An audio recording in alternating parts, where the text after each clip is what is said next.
Over the past 3 years, I've helped over 30 chiropractors like Dr. Connor add multiple tens of thousands of dollars in revenue every year. If I wanted to get the largest number of patients to start care, stick to care, and actually prepay for their whole care plan, this is the exact conversion process I would have. This is what's helped the chiropractors we work with generate over $500,000 in revenue last quarter alone. In this video, I'm going to break down the step-by-step conversation blueprint so you can do this in your practice too.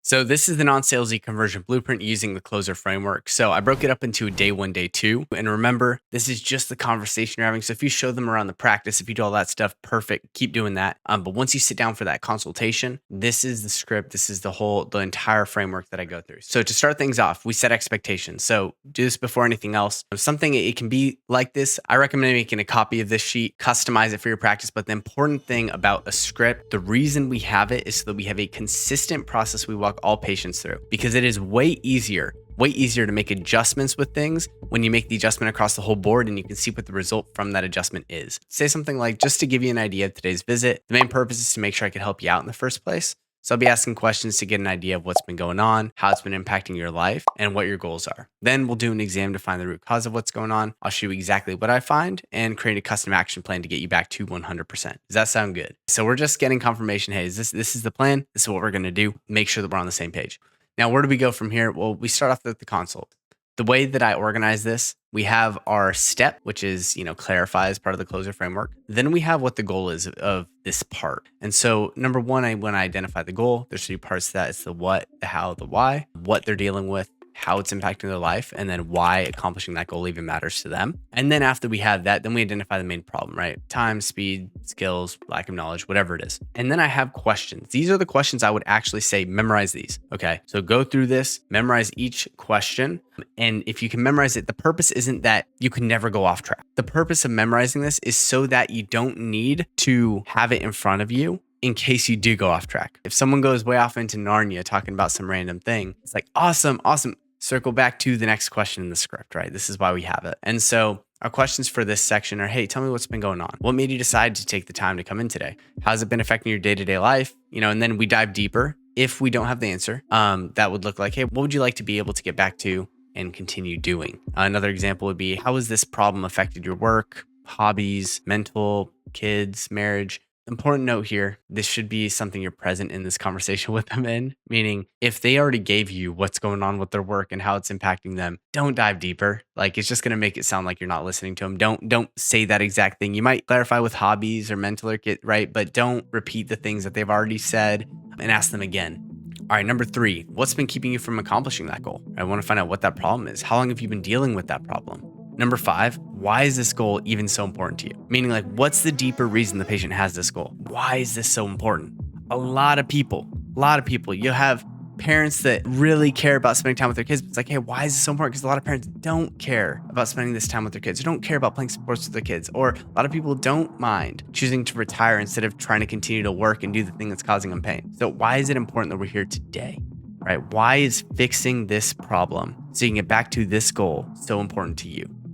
Why is now the right time to address it? Because just because it's a problem that's worth fixing doesn't mean now is the right time. So, and some examples to dive deeper here is like, hey, you're not able to do this. Has that been difficult? What's been going on? I have people that give me a lot of different examples. I talked to a doc and they had a barber come in and he had golfer's elbow from cutting hair and from maneuvering the clippers in the way he was, right? And so the question was like, hey, how has this actually been impacting your life? And work is a big one. It's been getting worse over the last 6 months. And so a question that we should be asking, dive a little deeper into that, is, hey, how long do you think it'll be until you're not able to do this thing anymore? Do you think you'll be able to continue working indefinitely if it's continuing to get worse? Or at what point do you have to say, like, I'm not able to actually work the same capacity. I'm not able to go through the motions anymore. Okay, cool. So we have, in the way I would walk through a patient with this, like, okay, so it sounds like we have about 6 months before we have to either find a solution or stop working.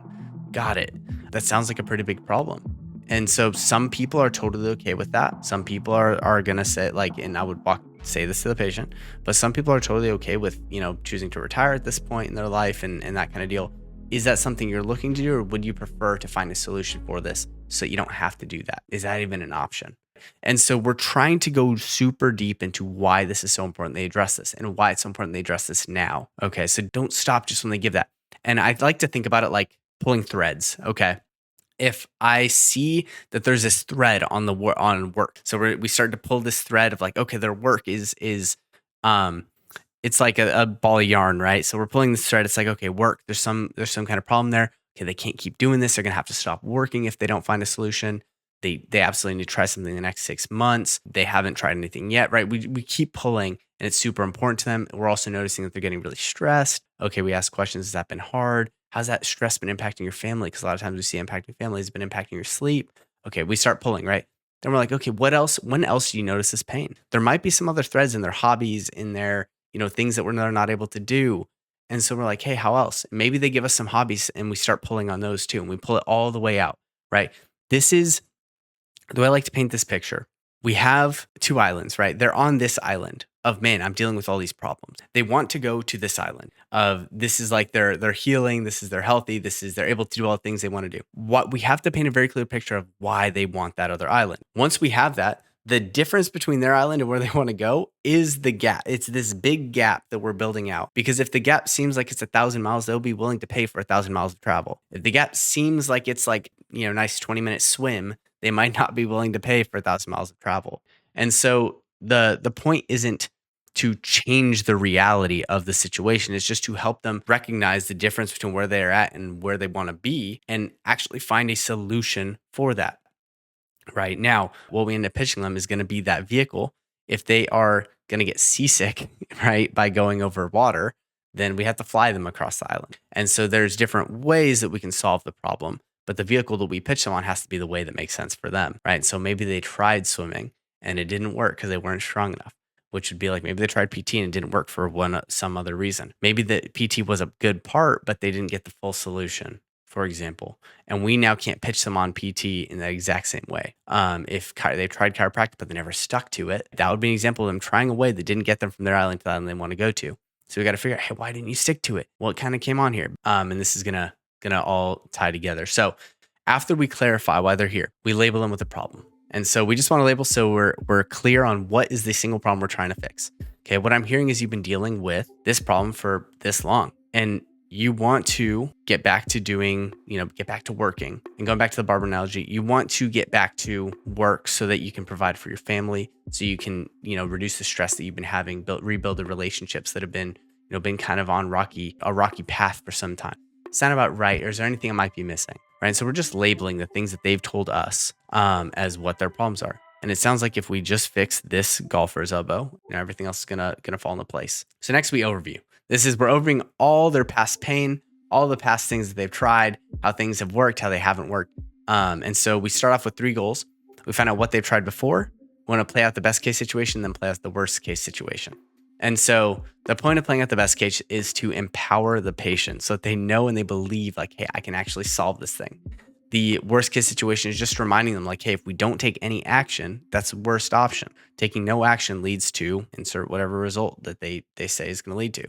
So questions for this: what have you tried so far to accomplish this goal, right? What have you tried so far to go from where we're at to where we want to be and solve this problem? How long did you do that for? How'd that work out for you? Why do you think that did work? Why do you think that didn't work? Okay. And the odds are they're going to say that it didn't work, right? Because they're here with you now. Is there anything else you tried? Right? We want to exhaust every single thing that they've tried here. Once we do that, we will have some ammunition. If they say the PT didn't work, ask why. Why do you feel like that didn't work? So you only did it for 3 weeks. Oh, did they tell you? That's crazy. Did they tell you to stop coming after 3 weeks? Oh, they didn't. Okay. What? Well, help me understand, like, what kind of led you to choose to do things in that way? It might sound super nuanced, but if someone's like, hey, I only stuck to PT for 3 weeks, I only stuck to chiropractic for 3 weeks, my question immediately is like, okay, why would they only stick to it for 3 weeks? Did the chiropractor firstly say something? And I want to come at it with like a childlike level of curiosity. I was like, hey, why would they, did they tell you to stop coming after that amount of time? No. Oh, okay. Oh, well, what led you to do that? Right? Because now we can go a little bit deeper. Now it doesn't feel like I'm confronting you. But if I don't confront the idea that you can leave after 3 weeks because some symptoms are gone, they're going to do the same thing with you. And so we want to confront that. Oh, dang. Does it make sense that like, if it was working, that you probably should have stuck to it? Okay. Looking back, would you have stuck to it since it was working out for you? Do you think that would have led to the results? Yes. Okay, cool. So if something new comes up, if we're working together and it's working, Is it fair if I ask you to like stick to the thing to get the results, that you'll actually stick to the recommendation? Yes? Okay, perfect. Right. And we don't even have to explain that piece right now, but we'll have that in our back pocket for the pitch. Okay.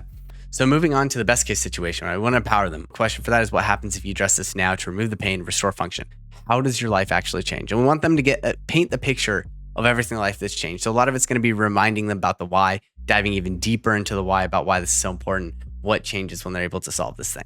And then we play out the worst case, right? Kind of the flip side. What happens if we do nothing about the problem? And so just so we're on the same page, what do you think will happen if we go another year without addressing this? And if they say it's only been 3 weeks, don't say another year. But what happens, like, how's it been going? Has it been plateaued?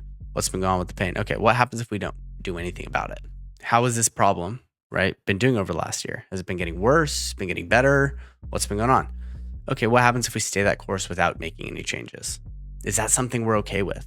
Or do we need to implement something to change that, right? I'm not here to tell them that they can't do nothing about it, but I don't want them to go under the assumption that things will stay the exact same where they are if they don't, because that's oftentimes not the case. Oftentimes things get harder to treat the longer they stay. This is what the overview step actually looks like. Once we're done with that, a couple other steps here. So we do an exam adjustment, right? This is up to you. If you do the adjustment same day, great. If not, no worries. Just do the exam. But I typically transition with like, hey, based on what you're telling me, I know it can help. But let's hop into that exam to figure out exactly what's going on. Run your exam, muscle test, coordination test, whatever it is you do. Optional here, if you have a multiple day new patient process, do this step here. Okay, so setting the next appointment with urgency. So say something like, here's what I want to do. Based on what you told me, what I found in the exam, I'm going to build you a personalized action plan so we can get the best possible results with you. We're going to schedule a report of findings later this week, early next week, so I can walk you through everything, get you started. Does tomorrow at 3 p.m. or Friday at 4 p.m. work best for you, right? And so whatever days and times you have open. If it's later this week, perfect. If it's early next week, great. Just pick one of the two depending on what part of the week you're in.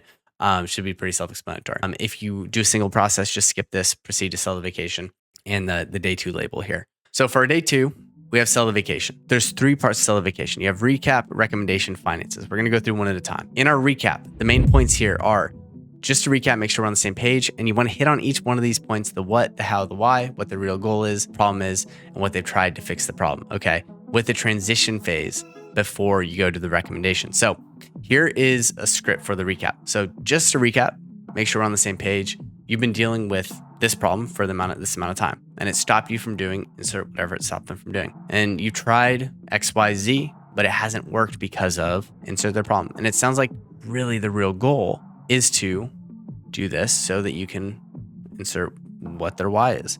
Does this all sound about right? Or is there anything I might be missing? So an important part about the recap before I get started in the scripting, we just spent a whole day diving into how emotional, how crazy, how hard their life is, how big we built that gap, right? We built up that problem to be large.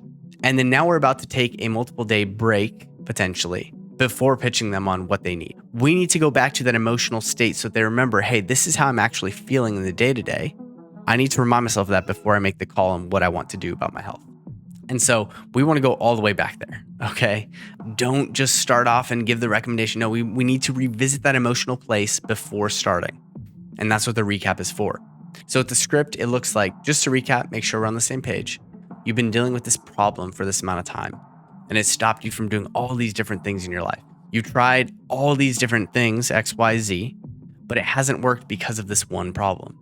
And it sounds like really the big goal, though, is to get back to doing X, Y, Z with your family, spending time with your kids, going to your kids' soccer games, playing sports with your kids, right? Or providing for them, being able to work and not have to stress about finances.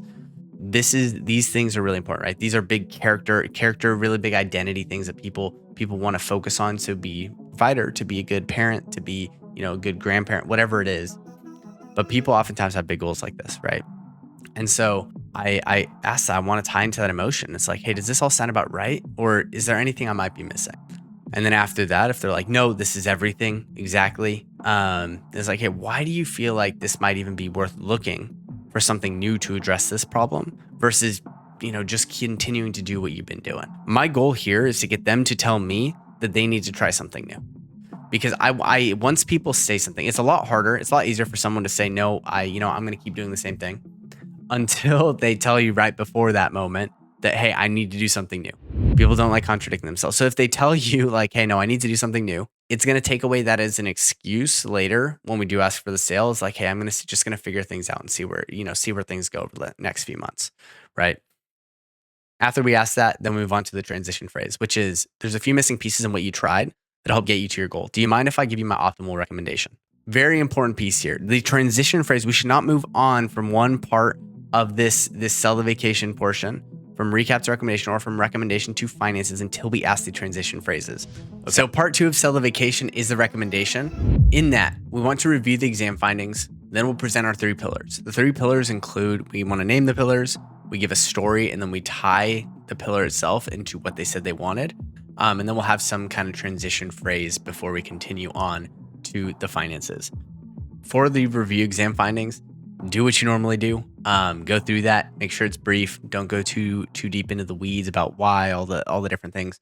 If you confuse people or give them too much info, they're going to say, I got to think about it. Instead, we give a brief overview of the exam findings, how it ties into everything, and then we dive straight into our pillars. So the solution, right? Exam findings are just exemplifying the problem, and then we give a recommendation, which is the solution. So I'm going to go through just a brief overview of all 3 pillars, but let me give an in-depth example of what a pillar looks like. You can pause this and read through them if you want. But pillar number 1 is address symptoms. The story for this I would give is, hey, when someone goes into the ER with a broken arm, they don't start with physical therapy exercises to prevent a future injury, right? They give medication to get rid of the pain first, right? We do the exact same thing. So we address symptoms and then insert whatever symptoms they have. Getting rid of the symptoms is the first step so that you can get back to insert whatever things that they're missing out on doing as soon as possible. We do this insert the things they like. We don't have the problems like the things you don't like, which are insert those. And so we want it to feel custom, because what we're going to do is we're going to customize the care for the patient, what exactly is going on in their body, right? And so what we don't want is people to feel, because we're just hitting on a pillar and just reading it off, that it's the same thing everyone else gets, because that's not the case. We're going to do things in the way that's important to them so they get the results that are important to them, right? And so pillar 2 for this example is restore function. I have a couple different options here for stories. And then I talk about it is like tying it into the pain that they have, tying it into what they like, what they don't like. And the same thing is true for pillar 3. Typically, I recommend accountability and support. Example story for this is, hey, when you were a kid, did your parents ever tell you to brush your teeth? You probably hated it, right? You're like, no, I don't want to. And they would tell you, oh no, you got to brush your teeth. And then you go brush your teeth and then you sulk back to bed, right? And then they keep doing it over time. And I bet you brush your teeth now. And that's because you had external accountability that led to an internal habit. And that's what we're going to do for you here. Does that make sense? And so we're going to hold you accountable and give you the support to do the things you need to do to get the result you want. This isn't a place where we'll be able to miss your goals and quietly disappear. And we do this insert things they like. We don't have the problems like things they don't like. And so once we go through our 3 pillars, then we have a transition question, which is, hey, do you agree that doing this plan to accomplish this goal that you said you have is the best course of action? If they're not enthusiastic, if they're not like, yes, we're rocking, we're ready to go, do not move on, okay? Do not move on. Pause, because we should not be going on until we know that they're 100% bought into the recommendation. Because if they don't believe that they need what you just talked about, then why would you ever talk about finances? It doesn't make any sense, right? If you don't think you need this thing, I'm not going to tell you how much it costs. Like, it just doesn't matter. Let's talk about the thing you think you need. And let's talk about why that might not be the case or why that might be the case, right? Once we do finally get agreement, then we move on to the finances, okay? And so for the finances, we have just straight into the script. It's very simple. This is the first thing I would recommend memorizing, but we have 2 options for this program. Option number 1 is pay as you go, which is monthly payments. That's $29.97 for the entire program, which is 3 payments of $9.99. Option number 2 is a prepay. Most people choose it just because it comes with a 20% discount. And so that'll go down all the way to $23.99. Which option do you feel like would be a better fit for you? And so if you notice here, I go at about the speed. So let me talk about the speed real quick. I go at the speed as if you're reading this out and you want someone to take notes on it. Or I'm like, hey, option number 1 is pay as you go, which is monthly payments. Pause so they can write monthly payments. That's $29.97 for the entire program, which is 3 payments of $9.99. right? I'm letting them write. Option number 2 is a prepay, right? And so you hear this speed, right? Next, I want to talk to you a little about the tonality. We don't want it to sound like option number 1 is pay as you go, which is monthly payments. Pause. That's $29.97 for the entire program, which is 3 payments of $9.99, right? That does not sound like I'm actually present in the conversation. It sounds like I'm reading a script. And we want our tonality to go up and down as we normally would when we're talking to people. Okay. So option number 1 is pay as you go, which is monthly payments. That's $29.97 for the entire program, which is just 3 payments of $9.99. Option number 2, you hear that inflection? Option number 2 is a prepay. Most people choose it because it comes with a 20% discount. And so that'll go down to, $23.97.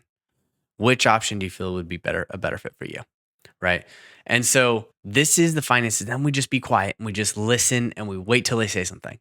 This is literally what I would memorize. Okay. We can talk downsells, upsells, all the other stuff, but this is where I would start. Just memorizing these pieces. And then we have our E, explain away concerns. When we hesitate, we don't want to push them. We don't want to challenge them right away. No, we want to acknowledge, associate, ask a question. We never argue, always loop back to their goal. And then we practice and memorize our obstacle overcomes and objection handles. This is so important. And so I literally have a link right here that you can use to access it. And so you'll just click that and it'll pop you right over to the obstacle overcomes. And if on the left-hand side, you can't see it right now, but you have some other tabs. You can even navigate right here to like a simple script, which is just the questions, the label, right? You have our overview, you have transition, exam, end of our first visit, and then our pitch, which is our recap, review, exam, recommendation, finding. So that's like a very simplified version, right? So you could just read it off of that. So back to our explain away concerns. When we're doing this, expect people to say no. Because if they were going to say yes right away, then they probably would have said yes to someone else a while back, and they would have stuck to the expectations, stuck to everything else. So expect them to say no. That's okay. That's totally okay. Then we have to dive in a little deeper and better understand where's the discrepancy between what they were saying before and what they're saying now. And if you remember, just to bring everything full circle, we built out with the island that they're on now. Not a great picture. They understand that. The island they want to go, just we help them understand, and they painted their picture because we're just helping them tell us what they think each one is. Right? I'm not telling them, it's just discovering. And so we have them paint that. And then we had them talk about how much different they are, right? Which is that distance in between. Okay. And then in our pitch, that's the vehicle. It's like, hey, are we flying there? Are we going on a kayak? Are we going on a cruise ship? What are we doing? Okay. And once we have that vehicle very clearly labeled, we make sure we choose the right vehicle. When we pitch them, we're choosing the right vehicle, but also, in that vehicle isn't just how easy it's going to be, but it's also going to be, hey, what are all the obstacles you had before? We're going to make sure we remove those. Right. So if you chose a kayak and the waters were too rough, maybe we do a cruise ship.